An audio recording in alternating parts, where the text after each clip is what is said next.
সুবহানাল্লাযী আসরা বিআবদিহি লাইলাম মিনাল মাসজিদিল হারাম ইলাল মাসজিদিল আকসাল্লাযী বারাকনা হাওলাহু লিনুরিয়াহু মিন আয়াতিনা ইন্নাহু হুয়াস সামিউল বাসীর। আল্লাহ পাক রব্বুল আলামিন সূরা বানী ইসরাঈলের প্রথম নম্বর আয়াতই বলছেন সুবহানাল্লাযী। সুবহানাল্লাহ বলি না আমরা। সুবহান মানে মহা পবিত্র আল্লাহ, যার কোনো ত্রুটি নাই, সব দোষ ত্রুটি থেকে যিনি মুক্ত, সেই স্রষ্টা, সেই জাতের কথা বলছি, যিনি আল্লাযী, যিনি আসরা বিআবদিহি, যিনি তার বান্দা মুহাম্মদ সাল্লাল্লাহু আলাইহি ওয়াসাল্লামকে আপনার আসরা রাতারাতি সফর করিয়ে নিয়েছেন। কোথা থেকে? কাবা থেকে, অর্থাৎ মক্কা থেকে বাইতুল মুকাদ্দাস পর্যন্ত।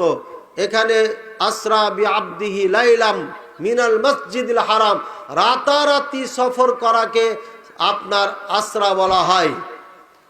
এই রাতারাতি সফর করে আল্লাহ রাসূল সাল্লাল্লাহু আলাইহি ওয়াসাল্লাম চলে যান বাইতুল মুকাদ্দাসে। এখানে একটা ঘটনা বলে যাই, সংবাদ দিয়ে যাই, একটা ভুল ধারণা ভেঙে দিয়ে যাই। ভাইয়ের আমার, এখানে রাসূলুল্লাহ সাল্লাল্লাহু আলাইহি ওয়াসাল্লামকে যখন মেরাজে নিয়ে যাওয়া হয়, প্রথমে মক্কা থেকে বাইতুল মুকাদ্দাসে পৃথিবীর সমস্ত নবীর ইমামতি করেন মুহাম্মদ রাসূলুল্লাহ সাল্লাল্লাহু আলাইহি ওয়াসাল্লাম। তারপরে সেখান থেকে আল্লাহ পাক রব্বুল আলামিন তাকে 7 আসমান পেরিয়ে, সমুদ্র পেরিয়ে সরাসরি আল্লাহ পাক রব্বুল আলামিনের সাথে কথা বলান। আল্লাহ পাক রব্বুল আলামিন সরাসরি মুহাম্মদ রাসূলুল্লাহ সাল্লাল্লাহু আলাইহি ওয়াসাল্লামের সঙ্গে কথা বলে 50 ওয়াক্ত সালাত দিয়েছিলেন। 50 ওয়াক্ত সালাতের মধ্যে থেকে ডিলিট করে আমাদেরকে 5 ওয়াক্ত সালাত দিয়েছেন। 5 ওয়াক্ত সালাত ফরজ, কোনো মুসলমান যদি না পড়ে তাহলে সে অরিজিনাল কাফের। 5 ওয়াক্ত সালাত যে পড়ে না সেই ব্যক্তি কাফের। যদি কেউ সন্দেহ করে সেও কাফের হয়ে যাবে। ভালো করে মনে রাখবেন, 5 ওয়াক্ত সালাত যারা পড়ে না তারা মুসলিম নয়। সূরা তাওবার 15 নম্বর আয়াতে আল্লাহ বলেছেন, যদি তারা সালাত পড়ে তাহলে তোমাদের দিনী ভাই অর্থাৎ মুসলিম, আর যদি না পড়ে এই আয়াত দ্বারা বোঝা যাচ্ছে সে কাফের। ফাইন তাবু ওয়া আকামুস সালাতা ওয়া আতাবুজ যাকাতা ফায়াখওয়ানুকুম ফিদ্দিন। এই আয়াতের অনুবাদ করে দিলাম শর্টে, যেহেতু এই বিষয় নিয়ে আলোচনা করব না। ভাইয়েরা আমার, কোরআনুল কারীম যেমন স্পষ্টভাবে বলেছে যারা সালাত পড়ে না তারা কাফের। সহিহ মুসলিমের হাদিসে বলছে বাইনার রাজুলি ওয়াশ শিরকি ওয়াল কুফরি তারকুস সালাহ। একজন মুসলিম আর কাফের মাঝে পার্থক্য হচ্ছে সালাত ত্যাগ করে দেওয়া। যারা সালাত পড়ে তারা মুসলিম, যারা সালাত পড়ে না, নামাজ পড়ে না, তারা হচ্ছে কাফের। সুতরাং বিশুদ্ধ হাদিস এবং কোরআন দ্বারা প্রমাণিত যারা নামাজ পড়ে না তারা মুসলমান নয়, তারা কাফের।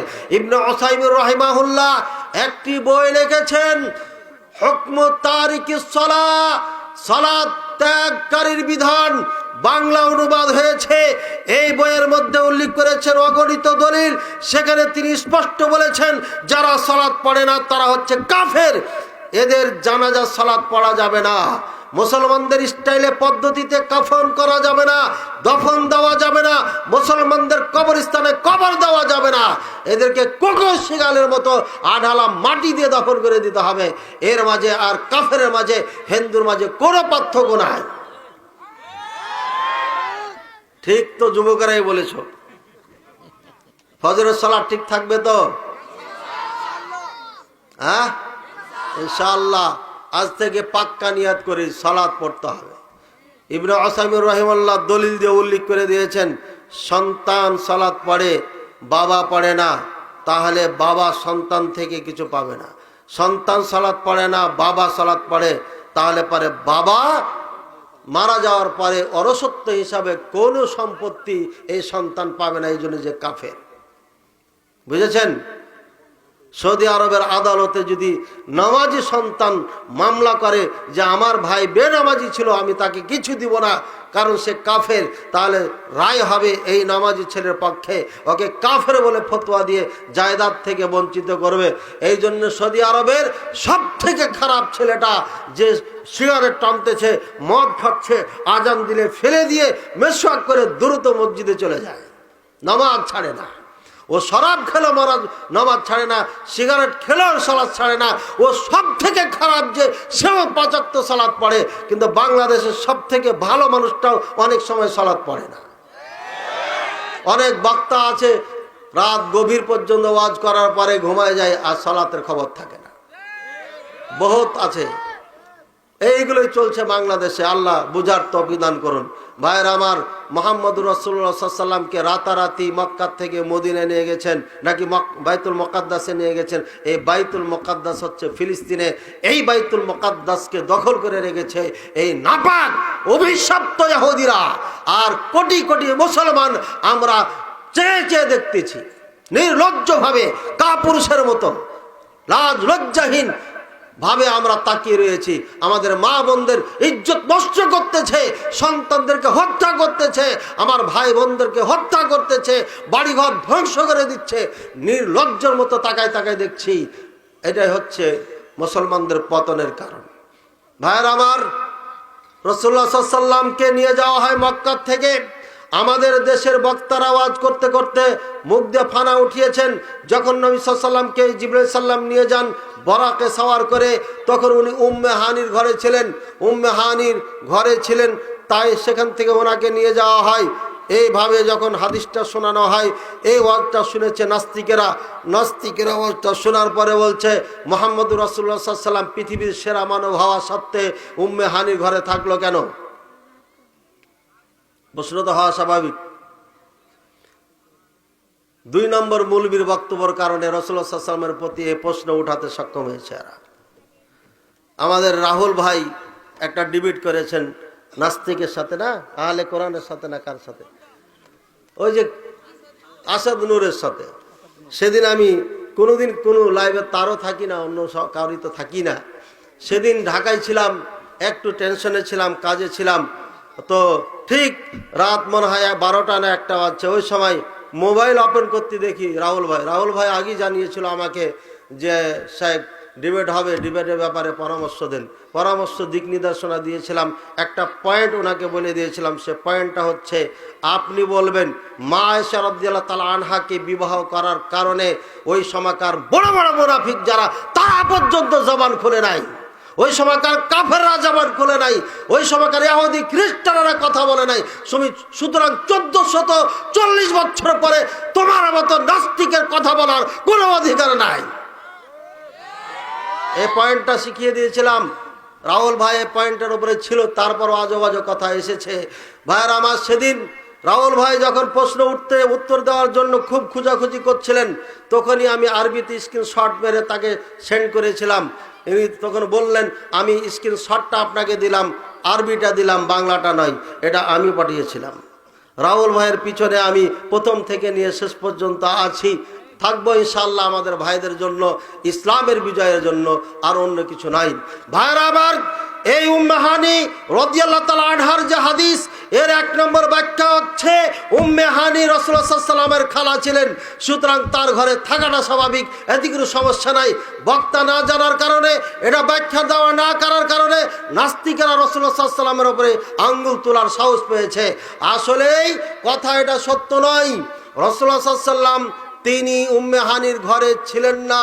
যেদিন মেরাজ হয়, রাসূলুল্লাহ সাল্লাল্লাহু আলাইহি ওয়াসাল্লাম তার নিজের ঘরে ছিলেন, উম্মে হানির ঘরে ছিলেন মর্মে যে হাদিসটি, এটি হচ্ছে দুর্বল হাদিস। রাসূলুল্লাহ সাল্লাল্লাহু আলাইহি ওয়াসাল্লাম নিজের ঘরে ছিলেন, নিজের ঘরে থাকা অবস্থায় ছাদ ছেদ করে ওনাকে নিয়ে যাওয়া হয়, তিনি নিজের ঘরে ছিলেন। এই মর্মে যে হাদিসটি বুখারীর হাদিস, বিশুদ্ধ হাদিস, নিঃসন্দেহে এই হাদিস হচ্ছে পৃথিবীর সেরা হাদিসের একটি। সুতরাং এই সত্য হাদিসটা, সহিহ হাদিসটা না বলে অজ্ঞতার কারণে বক্তার মুখে মুখে বক্তারা শুনে শুনে ওয়াজ করে। অনেক ফটোকপি বক্তা ফটোকপি করে থাকে। একজন ভালো বক্তার ওয়াজ শুনে তারপরে সে বক্তব্য দেয়। এইভাবেই উম্মে হানি রাদিয়াল্লাহু তাআলা আনহার আপনার ব্যাপারে যে হাদিসটি আছে, মর্মে যে হাদিসটি আছে, বক্তার মুখ থেকে শুনে শুনে বক্তারা বলতে বলতে এটাই প্রসিদ্ধতা লাভ করেছে। অরিজিনাল বুখারীর হাদিসটাকে গোপন করে দেওয়া হয়েছে। তাহলে বুঝতে পারলাম মেরাজের রাত্রি রাসূলুল্লাহ সাল্লাল্লাহু আলাইহি ওয়াসাল্লাম কোথায় ছিলেন? তার নিজ ঘরে ছিলেন। কোথায় ছিলেন? তার নিজ ঘরে ছিলেন। এটা কোথায় আছে হাদিসটি? সহিহ বুখারীতে আছে, যারা চোখ আছে দেখে নেবেন, যাদের দরকার আছে দেখে নেবেন। আমি বলে গেলাম এবং চ্যালেঞ্জ করে গেলাম, উম্মে হানি রাদিয়াল্লাহু তাআলা আনহা মর্মে যে হাদিসটি আছে এটা দুর্বল হাদিস এবং সহিহ হাদিস বুখারীতে আছে। এই হাদিসই হচ্ছে সহিহ হাদিস এবং এটাই ছিল সত্য ঘটনা। একটা ভুল ধারণা আপনার ব্যাখ্যা দিয়ে গেলাম। দ্বিতীয় হচ্ছে, রাসূলুল্লাহ সাল্লাল্লাহু আলাইহি ওয়াসাল্লামকে নিয়ে যাওয়া হয় মক্কা থেকে বাইতুল মুকাদ্দাসে। বাইতুল মুকাদ্দাসে নিয়ে যাওয়ার পর সকল নবীদের ইমাম বানিয়ে দেন, বলেন সুবহানাল্লাহ। ছেলে হয়েও সমস্ত নবীদের বাপ এবং ভাই, বাপকে বলেন আদম আলাইহিস সালাম, আর কেটা ইব্রাহিম আলাইহিস সালাম, আর কেটা ইসমাইল আলাইহিস সালাম, এরা হচ্ছে বাপ। এরপরে ইসহাক আলাইহিস সালাম থেকে যেগুলো ছিল সব ভাই। এই জন্য মেরাজের ঘটনায় যখন নবীদের সাথে দেখা হয় তখন তিনি আখ্যায়িত করেছিলেন, বলেছিলেন আখিস সালেহ, হে আমার নেক ভাই, সৎ ভাই, নেক ভাই, এভাবে উনি সম্বোধন করেছিলেন।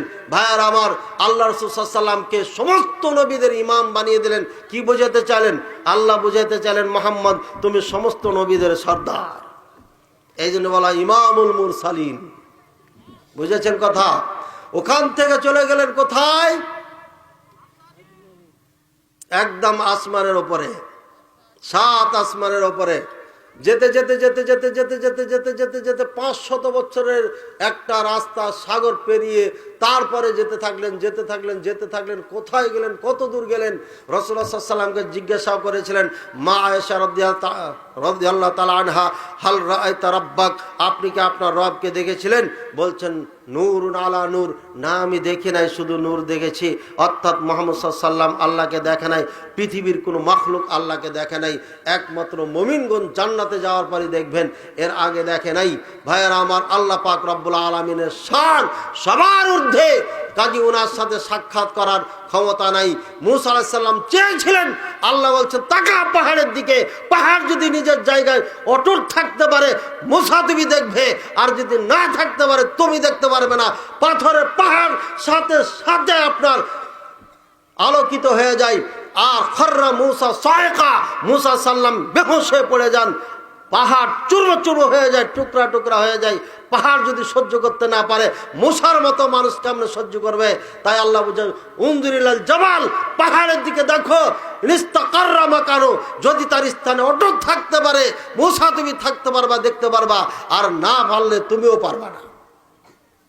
মূসা আলাইহিস সালাম চাওয়ার পরও দেখতে পান নাই, মুহাম্মদ রাসূলুল্লাহ সাল্লামও দেখেন নাই। অনেক ভুয়া বক্তা বলবেন দেখেছেন, আর ভুয়া বক্তা বলতে বলতে বলবেন আল্লাহ তাআলার পাশে বসে যান। তখন আল্লাহ বলে উদনু ইয়া মুহাম্মদ, মুহাম্মদ তুমি কাছে আসো, আর একটু কাছে আসেন। আবার বলে মুহাম্মদ উদনু ইয়া মুহাম্মদ, আরো কাছে আসো। তখন আবারও কাছে আসেন। এরপর আবার বলে উদনু ইয়া মুহাম্মদ, আবার আরো কাছে আসো, আরো কাছে আসেন। তখন ফাকাবা কাসাইন, একদম ধনুকের মতো কাছাকাছি হয়ে গেলেন। বলেন নাউযুবিল্লাহ। মিথ্যা তাফসীর, একদম মিথ্যা তাফসীর, এটা ডাহা মিথ্যা তাফসীর। আরে ওরাই বলতেছে আল্লাহ তাআলা আরো সে বসে আছেন, মুহাম্মদ পাশে বসলেন। মুহাম্মদ সাল্লাল্লাহু আলাইহি ওয়াসাল্লামকে বলে আরো কাছে হও, আরো কাছে হও, আরো কাছে হও। ওয়াজ করার সময় ঠিকই হাদিস বর্ণনা করছে, আর এই মিথ্যুক বক্তাদের বলছে আল্লাহ সব জায়গায় বিরাজমান। বলে নাউযুবিল্লাহ। ওয়াজ করার সময় ঠিক বলছে। এই ওয়াজ শুনেছিলাম আমি যখন দেওবন্দে পড়ি। মাওলানা তারিক জামিল সাহেব বলেছিলেন अल्लाह ताला के पास इतने करीब हो गए, बैठ गए मोहम्मद सल्लम। फिर अल्लाह ताला ने कहा कि उदनु या मोहम्मद, हे मोहम्मद तुम्हें करीब हो जाओ। এভাবে তিনি উর্দুতে ওয়াজ করতেছিলেন। সে ওয়াজটি আমার এখনো মনে আছে। মর্মে এই হাদিসটি যেটা বর্ণনা করলাম, এই হাদিসটি জাল হাদিস, তৈরি করা হাদিস। এটা হাদিসই নয়, মানুষ হাদিস বলে তাই আমরা হাদিস বলছি। এটা জাল একটা কথা। আল্লাহ রাসূল সাল্লাল্লাহু আলাইহি ওয়াসাল্লাম কোথায় গেলেন? 7 আসমানের উপরে। তাহলে বোঝা গেল কে ডেকেছিলেন তাকে? আল্লাহ। তাহলে বোঝা গেল আল্লাহ কোথায় থাকেন? আল্লাহ আরশের উপরে থাকেন। কি বলবেন? আল্লাহ আরশের উপরে থাকেন। আকীদা, এটার নাম হচ্ছে আকীদা, এটার নাম হচ্ছে তাওহীদ, এটাই হচ্ছে আকীদা। এটা যদি ঠিক না থাকে, আল্লাহ সম্পর্কে সঠিক ধারণা না থাকে, মান রব্বুকা কবরে বলা হবে, উত্তর দিতে পারবেন না। রাসূলুল্লাহ সাল্লাল্লাহু আলাইহি ওয়াসাল্লাম সম্পর্কে যদি সঠিক ধারণা, আপনার আকীদা না থাকে, মান নাবিউকা, তোমার নবীকে ছিল, সেদিন উত্তর দিতে পারবেন না। ইসলাম সম্পর্কে সঠিক ধারণা না থাকলে আপনাকে ওমা দিনুকা প্রশ্ন করবে, আপনি প্রশ্নের উত্তর দিতে পারবেন না। কাজে সাবধান, আপনাকে দিন শিখতে হবে, আপনাকে আল্লাহ সম্পর্কে জানতে হবে, আল্লাহ আপনাকে নবী মুহাম্মদ রাসূলুল্লাহ সাল্লাল্লাহু আলাইহি ওয়াসাল্লাম সম্পর্কে জানতে হবে। বিকল্প কোনো পথ নাই। যদি না জানতে পারেন তাহলে পারে মরণের পরে কবরের 3টি প্রশ্নের উত্তর কখনো দিতে পারবেন না।